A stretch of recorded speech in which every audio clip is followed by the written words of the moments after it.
Bonjour à tous et bienvenue en ce jour, en ce début de semaine, en ce lundi 17 mars 2025 sur le sommaire, le podcast et l'actualité sur Patrick Info News.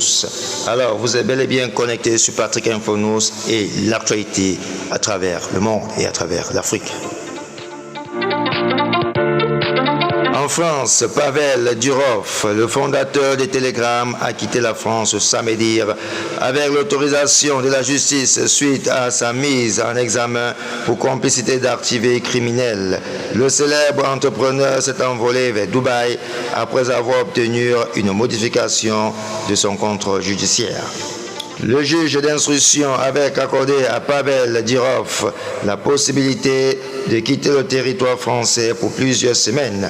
Selon des sources proches du dossier, son départ a été confirmé par plusieurs autorités, soulignant que Durov avait quitté l'aéroport de Bougères en fin de matinée. Allez lire dans le détail les raisons pour lesquelles l'entrepreneur fondateur de Telegram est mis en suspension et a été libéré pour son voyage à Dubaï. Allez lire dans le détail sur Patrick Info News.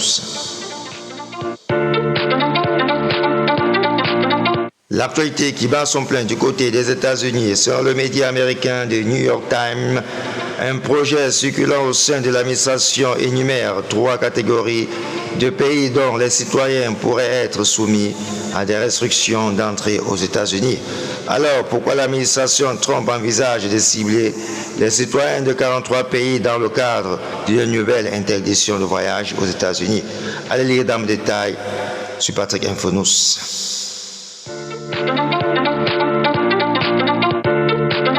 L'actualité qui bat son plein du côté du Cameroun, appelé continent du 237.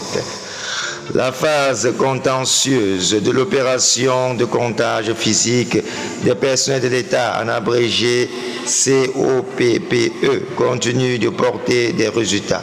Le ministre de la fonction publique et de la réforme administrative a annoncé que le secrétaire général des services du Premier ministre a signé une autre vague de décrets portant à révocation de 443 fonctionnaires.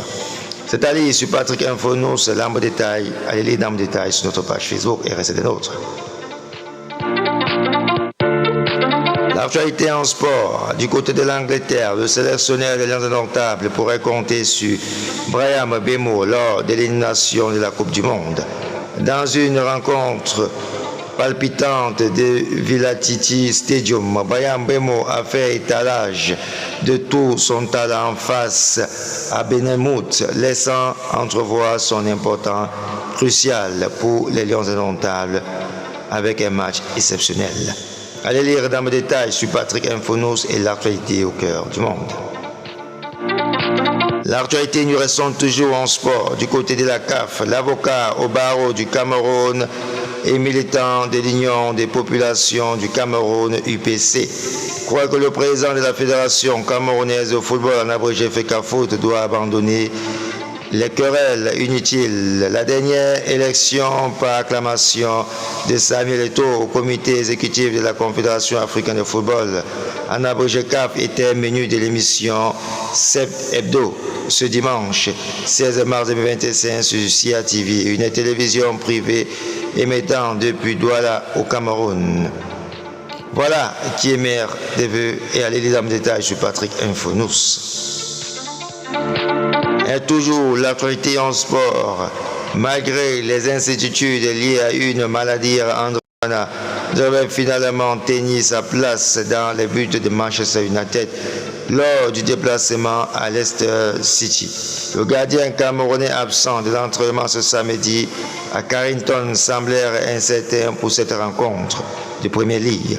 Des rumeurs avaient même circulé sur la possible titularisation du jeune nord-irlandais Damon Smith qui aurait ainsi effectué ses débuts en équipe première au King Power Stadium. Allez lire dans le détail les raisons pour lesquelles du malaise de André Onana. L'actualité qui bat son plein du côté du Tchad. Le leader de l'extrême nord, droit français, a été reçu samedi 15 mars 2025 par le président de la République tchadien, Mahamat Idriss Déby, au palais d'Amdjaras. La présidente du Rassemblement national RN est arrivée au Tchad sur invitation du président tchadien avant d'être officiellement reçue à Abjassara.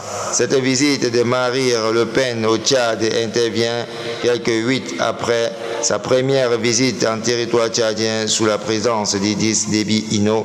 Au cours de les échanges, Mahamat Idriss Déby et Marine Le Pen ont évoqué les relations fondamentales qui lient le Tchad et la France, tout en mettant en avant les intérêts communs et une amitié historique.